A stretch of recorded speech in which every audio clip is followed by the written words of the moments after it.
No dejes para mañana lo que puedas hacer hoy. Hay muchos bulos. No te fíes de lo que comparten personas conocidas.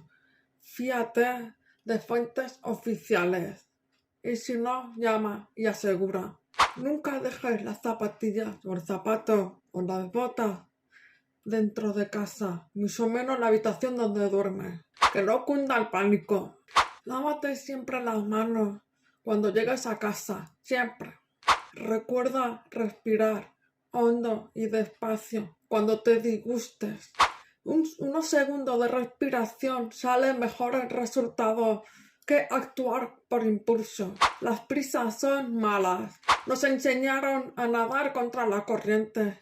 No nos enseñaron a entender el agua. Un ser humano puede estar de 3 a 5 días sin beber agua, de 6 a 8 semanas sin comer, o 3 si estás enfermo, y 3 minutos sin oxígeno bajo el agua. ¿Qué es más importante, saber las provincias o supervivencia? En momentos duros ves quién sí y quién no. Frase: las guerras no se ganan cumpliendo reglas. De la serie Los 100.